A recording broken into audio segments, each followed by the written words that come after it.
I want you to imagine something. Picture a dusty street in a city you have never visited. The air is thick with heat. A small boy is kicking a ball against a wall, over and over, the same motion, the same sound, the same hope.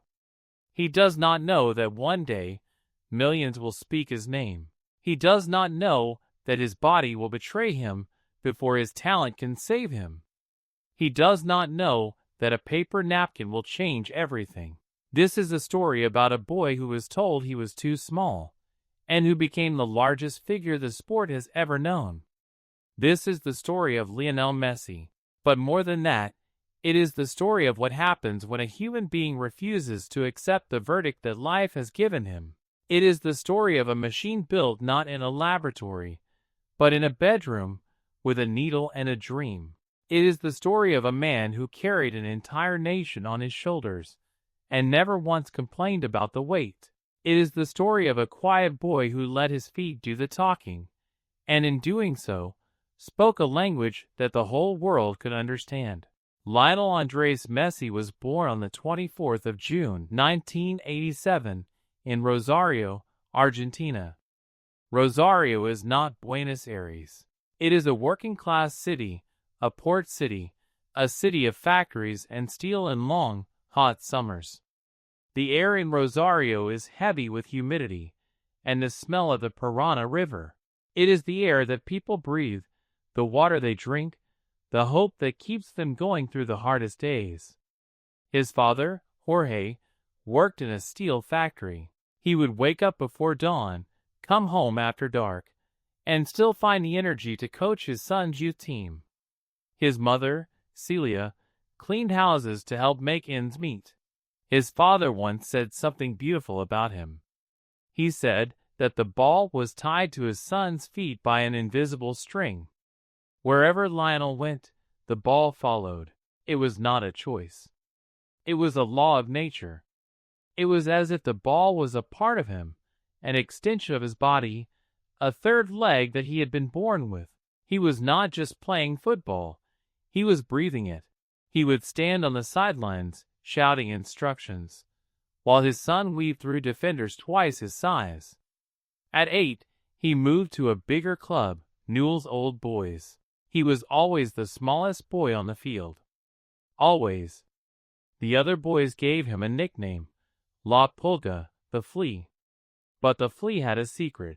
When the ball was at his feet, the game became simple. The bigger boys could not catch him. The faster boys could not stop him. Something inside this small boy already knew what it was going to do, even if no one else could see it yet. He saw passes that did not exist, spaces that had not yet opened, goals that were still seconds away. Newell's youth team won 100 matches in a row with Lionel in the lineup. The coaches called that group La Máquina del 87, the machine of 87. It was a name that turned out to be a prophecy, because the boy at the heart of that machine was about to become one. But the machine was not yet built. The parts were still being forged. And the first part to be forged was the one that would cost him the most. But by the age of 11, the truth could no longer hide. He was shorter than all his classmates. He looked more like a child of 8 than a boy about to enter adolescence. He waited. Then he heard the verdict. Growth hormone deficiency. A rare condition. Treatable, but expensive. $900 to $1,000 per month. Every night, Lionel would have to push a needle into his own thigh. Can you imagine that? An 11-year-old boy, alone in his bedroom, sitting on the edge of the bed, holding a needle, looking at his own leg, and pushing. Every night. For years. That is where the machine truly began. Not on a football field. Not in a stadium. Think about the discipline. An 11-year-old doing something that would make most adults flinch, night after night, because he wanted to play football. That is not talent. That is not luck. That is something else entirely. That is the beginning of greatness. Newell's Old Boys promised to help. Then they disappeared. River Plate, the biggest club in Argentina, looked at the cost. They walked away. The first doors had started to close. For 2 long years, the boy injected himself in silence. His family tried everything. They sold what they could. They borrowed from relatives. But the money was never enough. Then, in the year 2000, a phone call came from across the ocean. The call came from Spain. FC Barcelona wanted to see him. The trial in Barcelona lasted only a few minutes. The sporting director was a man named Carlos Rexach. He watched the small boy move with the ball. He turned to his assistant. He said 2 words, "Sign him." But the Barcelona board hesitated. The boy was too small, too sick, too risky. Weeks passed. The Messi family waited in a hotel in Spain. Jorge threatened to take his son home. So on the 14th of December, 2000, something strange happened. Rexach met Jorge for lunch at a tennis club. There was no contract on the table. So Rexach turned to the waiter. The most important signing in football history was done on a paper napkin. The kind you use to wipe your mouth. The biggest moments often look the smallest when they happen. A paper napkin, a blue pen, a few short lines, and a future opening quietly in front of a 13-year-old boy. That paper napkin now sits in a museum. But when it was written, it was nothing more than a promise made by one man to another, a promise that would change the course of sporting history. Barcelona agreed to pay for the boy's treatment. The Messi family moved across the ocean. The boy with a closed-door verdict walked through an open door instead. The machine was being built. He settled into the club's youth academy, La Masia. It was a humble building, more like a dormitory than a training ground. But inside those walls, something special was happening. He trained every day, ate at the same table as his teammates, slept in the same beds. He was quiet, shy, almost invisible. But when he stepped onto the pitch, he transformed. He was no longer the small boy from Rosario. He was something else entirely. He dribbled past defenders as if they were standing still. He scored goals that seemed impossible. The first goal arrived 5 years later. It was the 1st of May, 2005, at Camp Nou Stadium. Lionel was 17 years and 10 months old. He came on as a substitute. The opponent was a team called Albacete. A few minutes later, a Brazilian magician named Ronaldinho stepped up. He lifted a soft pass over the defense. Lionel did not even break stride. He chipped the ball over the goalkeeper with his left foot. Goal? Ronaldinho was the biggest star in world football at that moment. That was goal number 1. There would be hundreds more. But that moment, that image of Ronaldinho carrying Messi on his shoulders, is a symbol of something larger. He was 18 years old. He played in the final, but injury forced him off early. Still, he had a medal around his neck, and his name was on the trophy. It was a style based on quick passes, constant movement, and total domination of the ball. And it was built brick by brick around Lionel. Guardiola once said that Messi is the best player in history, and that he will never be forgotten. He said that Messi could do things that no other human being could do. 4 in a row. A record no player had ever held. But here is the strange part. Remember the boy from the clinic? The boy who might never grow tall enough to play professional football? He was now the best footballer in the world, for years in a row. Stop for a moment and let that number sit with you. 91 times in 12 months, one man stepped onto a green field and put a ball into the back of a net. Pelé in his prime never came close. Neither had Maradona. Neither had Cristiano Ronaldo. The previous record had stood for 40 years. It was held by a German striker named Gerd Müller, who scored 85 goals in 1972. Lionel did not just break the record. He demolished it. The machine had started, and it could not be stopped. But even machines have limits. Even machines can break.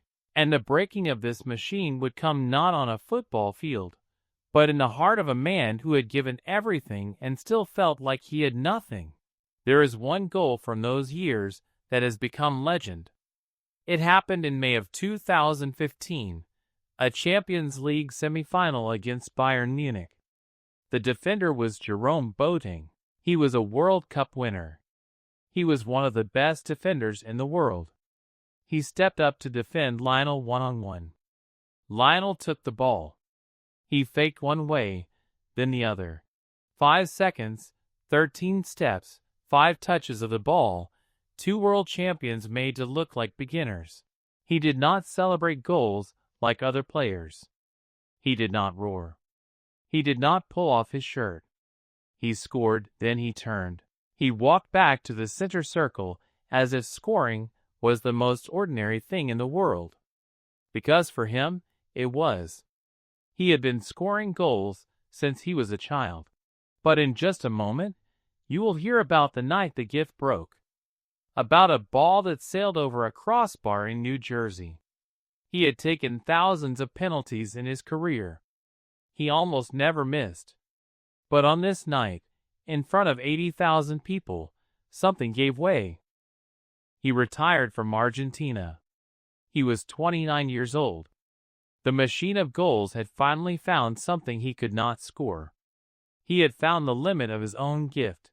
The limit broke his heart. What happened next, no one expected. The whole of Argentina panicked. The president of the country called and begged Lionel to reconsider. Each loss was another wound. Each final was another heartbreak. But he kept going. He kept playing. He kept believing. Because that is what the machine does. It keeps going, even when it hurts. Even when there is no hope. Even when it seems like the world is against you. It keeps going. And that is the essence of his greatness. Not the goals. Not the trophies. The refusal to stop.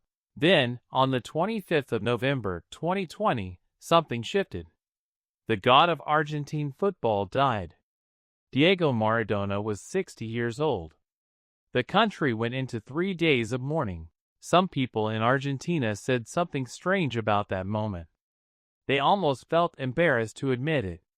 They said when Maradona died, a weight lifted from the team. The shadow they had played under was finally gone.